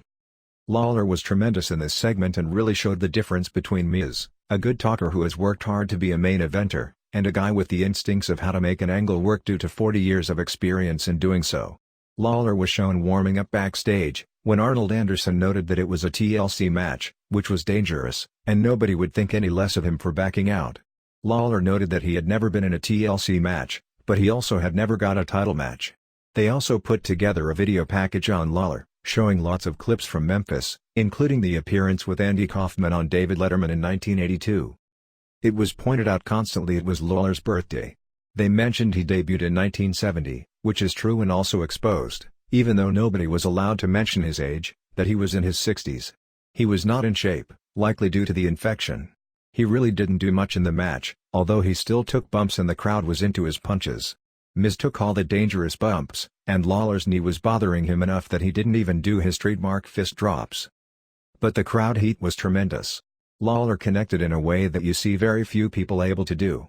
It becomes a real tough deal because Lawler and Piper, Flair on TNA as well, and they aren't the only ones, show that when it comes to playing before live crowds and doing angles, just how much better the experience in the old form of wrestling is to the modern form. While the athleticism is better, The production is a million times better and so many improvements have been made. The experiences those guys went through makes them so much better at getting stories over as a rule than most of the current wrestlers. In the ring, for all of Lawler's limitations, this had to be one of the best singles matches in history where one of the competitors was past the age of 60. The crowd also bought Lawler having a chance to win, in a match booked similarly to a 2006 match where Edge defended against Ric Flair in a ladder match, which got over even better live. You don't want to go to that card too often, but the former policy of only using the legends as an easy way to get heat and be humiliated in the end probably wasn't the best either. This match accomplished every purpose. Miz ended with more heat as undeserving champion. That's the role they've decided for him. Quite frankly, I'm not sure Miz vs Lawler right now wouldn't mean more than Miz vs Randy Orton as far as one more match goes. That's how strong Lawler was over in this scenario, from the start, and he got over even more in losing. The match was to build to the moment where it became apparent the legend from the past was actually going to win the title by climbing the ladder, only to have it not end that way. After surviving interference from Alex Riley, Lawler punched Miz off the top rope and he took a bump out of the ring and through a table. Lawler started climbing, when Michael Cole ran from the broadcast position and tried to help Miz up. When that didn't work, he jumped into the ring, and tried to pull Lawler down. Lawler, back on the mat, yelled at Cole, while Cole apologized to him. Lawler decked Cole, and Miz then recovered and climbed to the top. Lawler climbed back up after him. While struggling at the top trying to pull the belt down, Miz threw the belt into Lawler's head. He took a bump from the top of the ladder and Miz pulled down the belt to retain. The idea is they want to present Miz as a vulnerable champion, where the gimmick is that you know he can lose and expect that he can lose at any time, even against the 61-year-old television announcer. Ratings were unavailable at press time as they were held up due to Thanksgiving weekend. The show drew about 8,000 paid, which considering the week, and that it's Raw in Philadelphia, pushed to something special as a 3-hour King of the Ring show, isn't good. Live event business right now seems consistently flat, especially for a time of the year when traditionally it would be strong. The first match taped for Superstars saw William Regal beat Darren Young via submission with the Regal stretch. Regal being on the show was interesting because Punk said that Regal was taking a sabbatical. The second Superstars match saw David Hart Smith as the babyface, pin Tyson Kidd. The match was said to be very good. Smith wanted to shake his former partner's hand, but Kidd slapped him in the face. The show opened with a Riley promo, playing up the title win, comparing it to when Neil Armstrong walked on the moon. Riley talked about how he was going to put together a party for Miz, and said that everyone now knows that he likes to party. As soon as he said the line, announcer CM Punk said disdainfully that in WWE, a DUI is like job security. 1. In the first King of the Ring match, Alberto Del Rio beat Daniel Bryan in 9:40 with an armbar. Ring announcer Ricardo Rodriguez was shorting a black eye, likely from a great makeup artist, but the idea was selling the knockout punch by Big Show at the prior week's SmackDown show. The cue was Bryan doing a tope and crashing shoulder first into the barricades. He was selling a shoulder, made a comeback, but after a missed missile dropkick, Del Rio put on the armbar. Very good match. They showed clips of prior King of the Ring winners, including Edge, Steve Austin, Triple H, Bret Hart and Brock Lesnar. They didn't acknowledge the bad ideas, like Billy Gunn or Mabel, nor did they mention Kurt Angle. R-Truth came out without Eve Torres, Flying to Afghanistan, to his old song. He talked about how John Cena was forced out of the company, but he was still his friend. He gave a line about how had told Cena he should have just quit on his own terms. That got a lot of boos. He said Cena went out like a champion. He said he wanted a singles match against someone from Nexus. Michael McGillicuddy came out, but backstage was attacked by someone off her camera, who appeared to give McGillicuddy an attitude adjustment on the floor backstage. He then did the "you can't see me" deal. 2. John Morrison pinned Cody Rhodes in the second King of the Ring match. Punk, who managed to sneak on camera a Colt Cabana t-shirt with the Jewish star on it. Punk asked how come when they list all the King of the Ring winners they never mention his name. Well, maybe because he never won. But he claimed he did win the King of the Ring tournament in Rio de Janeiro. They did make reference to it being in the same city as Pat Patterson's first IC title win, basically a pure work of fiction. Punk then talked about how Rhodes has a lot in common with Pat Patterson, which was meant as a gay insinuation, later saying Rhodes is a pretty man. Patterson's 60s gimmick before San Francisco was Pretty Boy Pat Patterson. When Cole was asked what the two had in common, he said he'll leave it up to people's imagination. Morrison ended up with a bloody lip, but won with springboard kick and the Shining Wizard in 3:36. 3. Ezekiel Jackson went to a double countout with Drew McIntyre in another King of the Ring tournament match. He too ended up going to a double countout in 2:41, eliminating both from the tournament. Nothing match. After it was over, McIntyre attacked Jackson and went for his DDT. Jackson blocked it and clotheslined McIntyre over the top rope. There was a backstage sketch of Bryan being consoled first by Brie Bella and then by Nikki. Riley walked by and got mad at the twins for not arranging or a dance troupe during the celebration. Riley then talked about how Bryan totally blew it in NXT by not listening to Miz. They did a funny scene where Riley noted that Bryan could be working security for Miz instead of having nothing going on in life. The line was meant as comedy since he was sitting there having both Bellas hitting on him while holding the US title belt. Miz came out with his promo. He said instead of having a celebration he was going to have a slideshow, and showed a young girl getting really mad when Miz won the title last week. Cole was jumping up and down while this was going on. Miz claimed he would be the longest reigning WWE champion in history. Well, that's not going to happen. This was the segment that led to the Lawler vs. Miz main event. Lawler left the broadcast booth to warm up for his match, leaving Cole out with Punk. Punk was up and down, but more up. He does a lot of inside references and has a quick wit. He was wearing a Colt Cabana t-shirt with a Star of David underneath that you could see through his jacket. Overall he did a good job, particularly since there's the man in the headsets which can be unnerving to announcers who haven't been in the situation. He also worked most of the third hour without monitors or a table. They brought a table out for the main event, which he joked about it being a $1 billion company and they can't get the announcers a new table. In the final segment of the show, where Cole got involved and he had to carry the broadcast, you could see he wasn't ready for that, and when Vince was feeding him the go-home line at the hand where he had to say Miz is awesome, it felt so completely fake and out of character. He'd been burying Miz on commentary and taking a pro-Lawler stance, which was the way to enhance the match through commentary since that's the ride you wanted to take the television audience on. Then Miz won due to interference. The go-home line should have been more of leaving with a question about what happens with Cole and Lawler and why did Cole do what he did, because I think that's where the viewer intrigue was at that point, or something about Miz escaping by his teeth or through luck. 4. In the final tournament first round match, Sheamus pinned Kofi Kingston in 4:04 with the brogue kick as Kingston was coming off the top with a crossbody. 5. Mark Henry and Yoshitatsu won a non-title match over Heath Slater and Justin Gabriel in 2:29.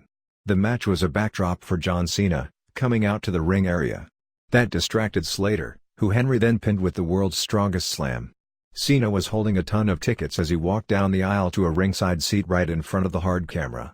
Cena then jumped into the ring, gave Slater an attitude adjustment through the announcer's tail, and ran off. CM Punk complained about the terrible security. Cena also only went to ringside during that one match. David Otunga was complaining that now that Cena is fired, he can do whatever he wants to with no restrictions. 6. Morrison pinned Del Rio in 3:19 in the lone semifinal, since the other was to be Sheamus against the McIntyre vs. Jackson winner. Basic TV match with Del Rio working over Morrison when Del Rio's car started honking and Rey Mysterio was messing with it. Morrison used the distraction to win with a springboard kick. This meant the finals were Morrison vs. Sheamus. Wade Barrett did an interview noting that the only way Cena can get reinstated is if he agrees to it. He noted that he expects Cena to now try and do things to get him so bad he lets Cena back in so he can get his hands on him. Barrett said that isn't going to happen and Cena would not be back. He was interrupted by Cena on the screen.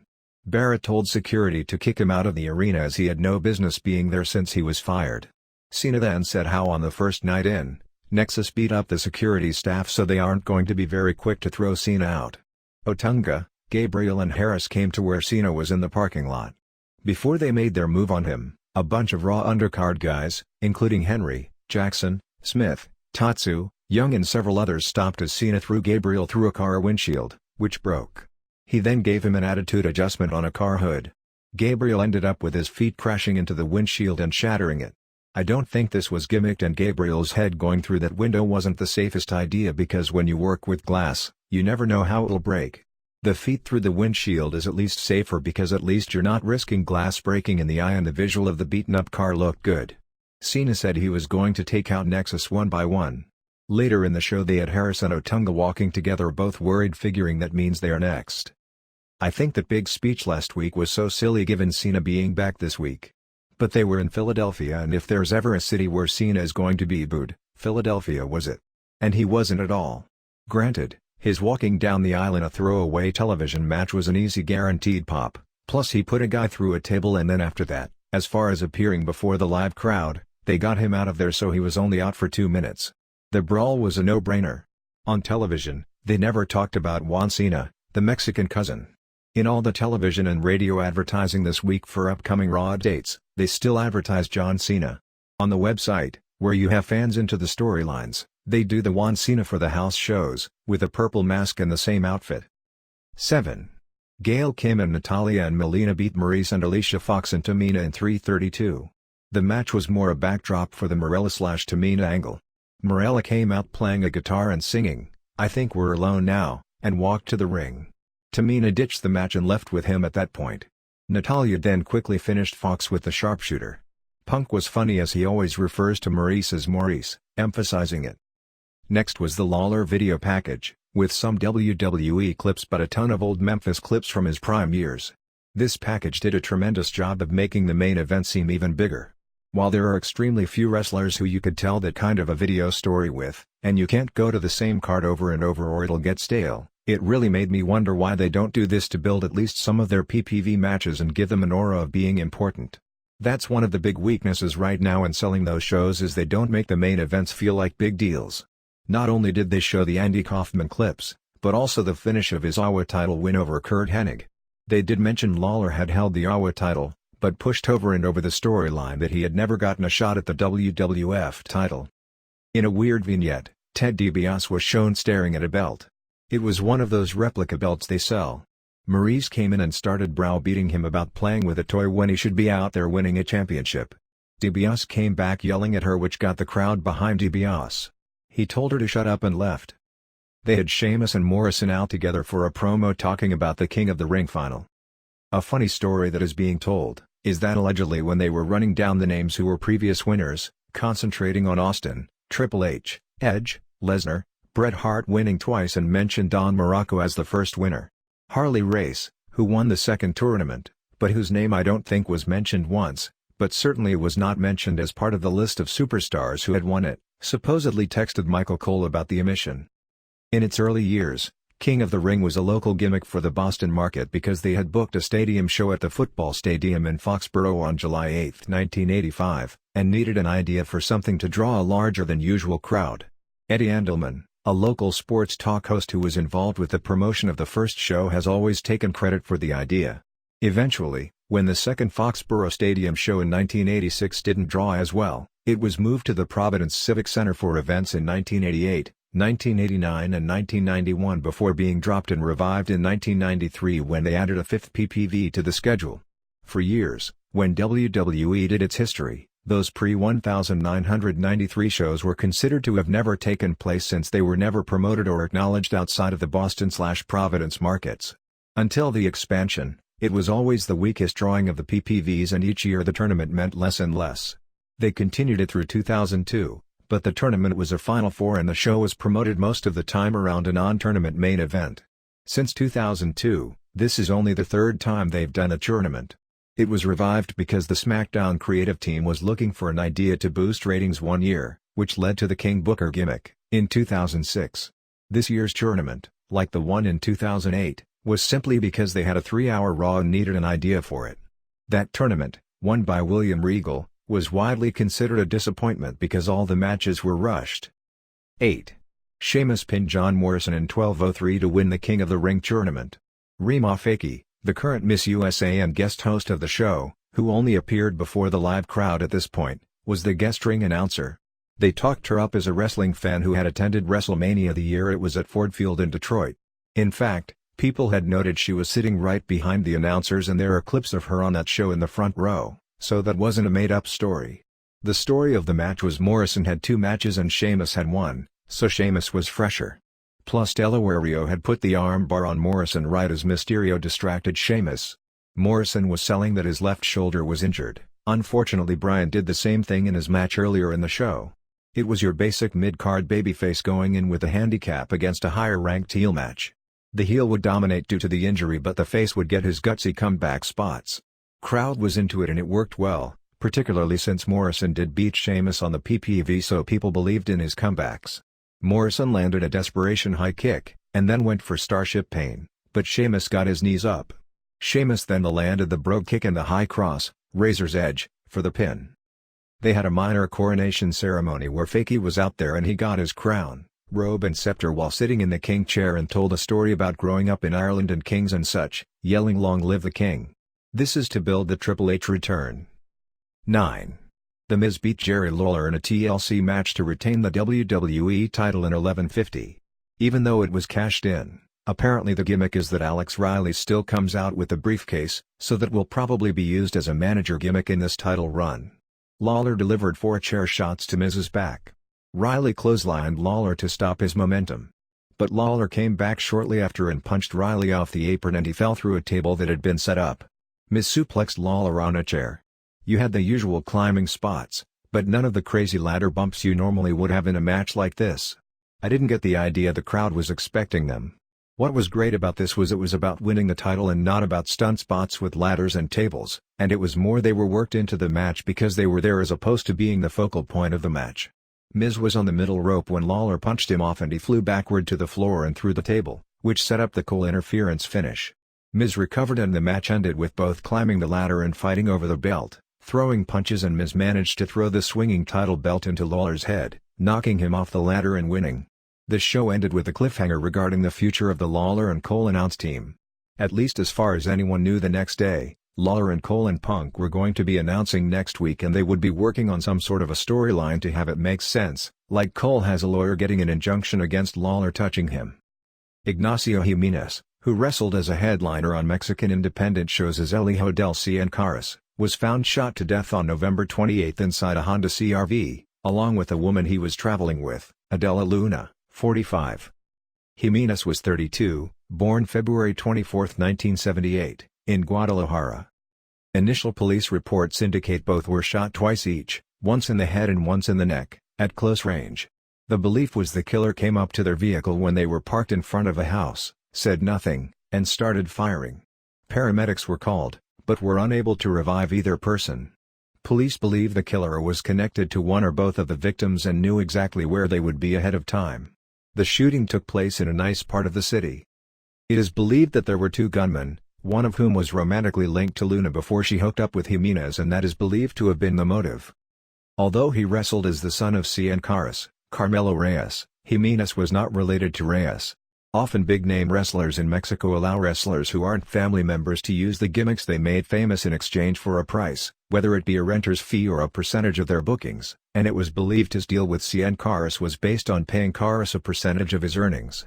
He wore the same mask that Cien Caras wore in the 70s and 80s, prior to losing his mask in a 1990 match with Rayo de Jalisco Jr., which was one of the most famous in Mexican wrestling history. Jimenez did come from a wrestling family. He was the half-brother of L.A. Park, Adolfo Tapia, the first cousin of Super Parka, Ramon Ibarra, and the uncle of CMLL star Volador Jr., Ramon Ibarra Jr. Jimenez cut the deal with Reyes, because even though he had a reputation as a solid worker, he was considered colorless and his career was going nowhere. He never got past mid-card using names like Suplex and Frankenstein. But once he became El Hijo del Cien Caras, he was booked as a main eventer almost everywhere he went. He started using the name in 2005, often teaming with Cien Caras Jr., who also wasn't related to the Reyes family.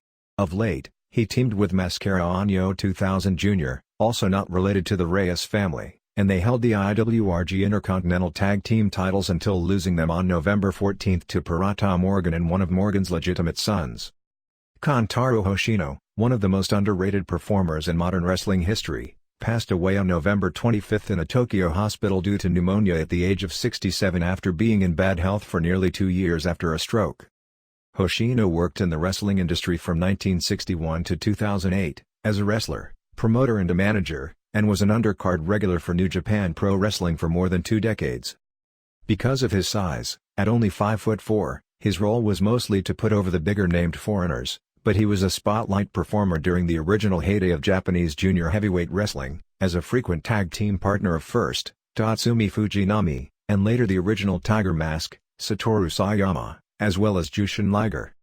His most remembered run to many would be 1981-83 as Tiger Mask's regular tag team partner against the likes of combinations of Dynamite Kid, Bret Hart, Black Tiger, Rollerball Mark Rocco, Steve Wright, Los Brazos, Perro Aguayo, El Signo, the original Death Missionaries, El Texano, Negro Navarro, Solar, Scorpio Sr., Villano III, Connect, Bobby Lee, Fit Finlay, Ultraman, Abdullah Tamba, Gran Hamada, Kunyaki Kobayashi, Osamu Duranishi and others. Hoshino was regularly featured in the first match on the network primetime television show when wrestling was at one of its historical peaks of popularity as one of the biggest shows on Japanese television. On television nights, as well as house shows, Hoshino regularly teamed with Tiger Mask third from the top, and the duo was one of the best in the world. The team may have never lost, with their best-known rivals being the team of Dynamite Kid and Bret Hart in matches that were state-of-the-art for their time. Hoshino's role was at the time also included putting over the guy Tiger Mask would defend his WWF World Junior Heavyweight title against in a singles match before the big show on the tour. Others remember him as part of the Yamaha Brothers tag team, with Kotetsu Yamamoto, who just passed away on August 28. The two small but speedy wrestlers got the nickname while wrestling for Nick Gulas in Tennessee, named after the Yamaha motorcycle brand because they moved so quickly in the ring. Still others would remember him in a suit and tie after he retired as the manager of the Heel Makai Club, the main heel group with masked men and shooters in New Japan in 2003 and 2004. Hoshino had been in poor health for more than a year after suffering a serious stroke on February 4, 2009, and never fully recovered. He has been hospitalized for some time. At the funeral of Yamamoto, many quietly talked about how bad a condition Hoshino must be in to not attend the funeral of one of his best friends and his longtime partner. Hoshino, known for always wearing light blue trunks, was a technically excellent worker who made a great sidekick to the first Tiger Mask. Hoshino was solid in everything, but not spectacular, which made him a great in-ring bridge between the spectacular moves and spots Tiger Mask brought to Japan from Mexico and England. He worked anywhere from the opening match to main events, usually with the big stars in trios matches, where he could do the job if need be, or take the pounding to give Antonio Inoki, the company's big star, the hot tag. Hoshino was born Takeo Hoshino on October 9, 1943, in Kobe. He grew up as a fan of both boxing and wrestling, but boxing was his original love. After graduation, he moved to Tokyo and planned to go pro in the sport. But when training with professionals, he realized his limitations in the sport due to his lack of reach, and changed goals to try pro wrestling in October of 1961. While considered too small in those days to do much in pro wrestling, Rikidozen liked him because he was a real fighter and had a great scrappy quality to him in the gym. He did so well that only 3 months after starting training, he became a full-timer, debuting on December 22, 1961, losing to Atsuhide Koma, who later wrestled as Masao Koma. The boxing always became part of his gimmick, as his comebacks would see him throw quick jabs and a big right that people always popped for because his background in that sport was always pushed. He quickly became a popular preliminary wrestler and was considered Japan's Rookie of the Year in 1962 because of his fighting spirit and how he worked with bigger men, putting over their size, but being able to get the crowd into his comebacks. In 1964, when Karl Gotch was hired as the trainer for Nihon Pro Wrestling Corporation, JWP, his favorite students in the gym were Hoshino and Yamamoto, who were still being used in prelims because of their size. Junzo Hasegawa, one of the heads of JWP after the death of Rikidozen, wanted to give Hoshino and Yamamoto a push, but they had been both established for years as prelim wrestlers, so as was tradition at the time, when they wanted to make guys stars, they sent them away. The magazines and newspapers would then follow their careers in Europe, Mexico or the US, and it would seem like they were improving and becoming stars and create interest in them for a return. The two went to Tennessee in 1967, where they held both the Southern and World Tag Team titles. At different times, the name the Yamaha Brothers was credited to Tennessee wrestling legend Dojo Yamamoto, who frequently did trios matches with them, or promoter Nick Gulas. But the Yamaha Brothers name stuck particularly in Japan as they were the first Japanese tag team ever to be given a name. As the Yamaha Brothers, they went to Georgia, Texas and California during that period. When he came back in 1970, they gave him a push. In the World League Tournament, he placed fourth on the Japanese side, behind only Giant Baba, Antonio Inoki, and Seiji Sakaguchi. What he always called his career highlight and his greatest match took place on November 5, 1970. In the first ever major tag team tournament of its kind in the country, Billed as the NWA Tag Team Tournament, held over 6 weeks, Hoshino and Antonio Inoki won the tournament, beating Nick Bockwinkel and John Quinn in a 3-fall match that went 72-09, the longest match up to that point in Japanese wrestling history. It was a big night for wrestling because the final, airing on NET, now TV Asahi, was part of a televised head-to-head battle with an Inoue show in Tokyo on a rival network, which had Rush Kimura vs. Ox Baker in one of the first cage matches in Japan, and Larry Hennig and Bob Windham, who later became Blackjack Mulligan, defending and losing the EVA tag titles to Great Kusatsu and Thunder Sugiyama. His other most famous match from that era was on February 19, 1971, at Korakuen Hall, when he was chosen to work with Mil Mascaras when Mascaras made his Japanese debut. The match aired on television live and Mascaras came in with a huge promotional effort. Hoshino had worked against Mascaras in Mexico and California in 1970 and understood how to work the lucha style. Hoshino's job was to make Mascaras live up to the advanced billing, and he was always praised for doing a great job in that match. He bounced back and forth between Japan, Mexico and the US between 1970 and 1973. He was wrestling under the name The Great Yamamoto in California, mostly in the middle, because of limitations in being a small heel who couldn't speak the language. His biggest U.S. match of his career was on August 25, 1973, when he was put second from the top at the Cow Palace in San Francisco, losing a 2 out of 3 fall match when challenging Danny Hodge for the World Junior Heavyweight Championship. It was unique because Hodge, billed as Danny Hodges, because of the legendary baseball announcer Russ Hodges, was pushed on television as somebody special because of his championship and legit sports background, but did no interviews nor appeared on television to build up the match. Great Yamamoto had worked in the Southern California circuit, and was simply billed as the #1 contender brought in from Japan for the title match, with the idea the local promotion had outbid promoters for this match with worldwide interest. Roy Shire booked the match to get over, as it opened with Hodge coming out with a Thez press and winning the first fall in 5 seconds. It was put over huge at the time, as they claimed Hodge had just set a world record for the fastest pinfall in wrestling history. Suddenly the crowd saw Hodge as the Superman, but then Yamamoto came back to win the second fall. All in all, it was a great match and an example of two men having the crowd into everything they did without any knowledge, grudge match or program, based on a combination of work, the shocking first fall finish, and the value of a world championship in that day and age. The Nihon Pro Wrestling Corporation folded while Hoshino was working in California and Mexico. In January 1974, he signed with New Japan Pro Wrestling, where he worked for the remainder of his career, partially to reform the Yamaha brothers since Kotetsu Yamamoto had been with New Japan since its start in 1972. After the team got back together, they may have been best remembered for a freak show match against the Maguire twins, who were celebrities for being the world's fattest twins, both weighing in excess of 700 pounds. Even though the Yamaha brothers would often lose, that one win made them cult favorites as they used their speed so the fat twins couldn't catch them and eventually beat them. He also worked second from the top on the December 12, 1974, Sumo Hall show, at the time the biggest event in New Japan's history. The main event was the Inoki vs. Strong Kobayashi Dream match. Inoki, the NWF champion, had lured Kobayashi, the EVA champion, to jump, and then beat him in the first dream match of its type in Japan, teaming with Sakaguchi over Andre the Giant and George McCreary, a U.S. collegiate wrestling star. To show the respect the company had for his versatility, he was chosen to work second from the top the next time the company ran the biggest show in its history, the Ali vs. Inoki show at Budokan Hall on June 25, 1976.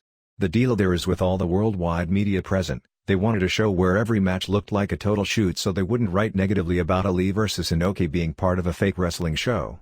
Osamu Kido and Yoshiaki Fujiwara beat Hoshino and Takashi, later Kengo, Kimura in that match.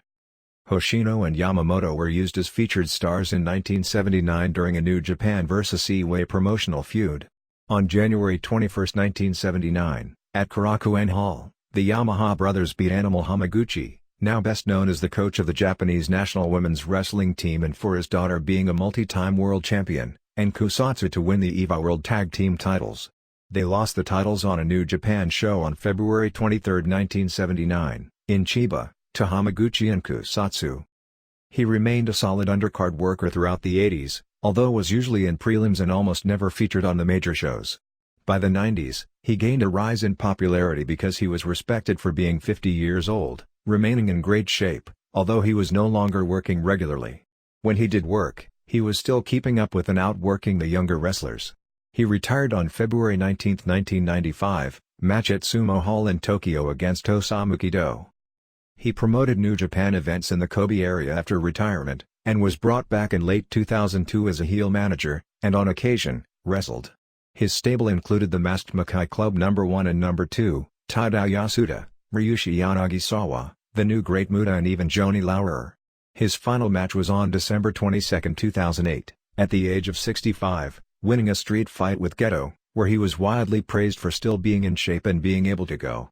The company has talked about doing a Hoshino Memorial show next year, perhaps in the fall, in Kobe. Caitlin, Celeste Bonin, was chosen as the winner of the 4th season of NXT, beating out Naomi, Trinity McRae, when it came down to the woman who was pushed in a storyline with Vicky Guerrero and the woman who has the potential to be the best in-ring woman performer the company has had this generation.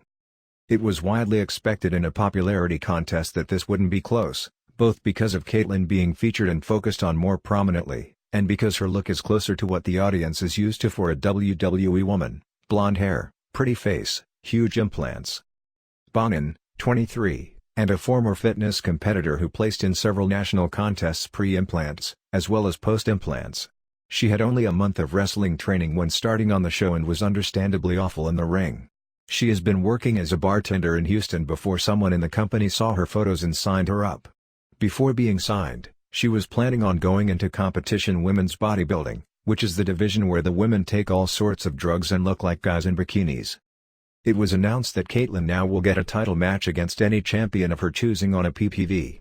Given the way it was worded, that seems to mean she's going to challenge Dolph Ziggler for the IC title, because otherwise they would have just said she can challenge for the Divas title.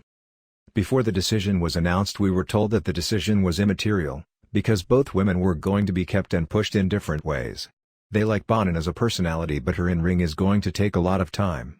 Naomi is different because she is such a good athlete that she raises the bar, and that could cause resentment from women with more experience but less physical talent.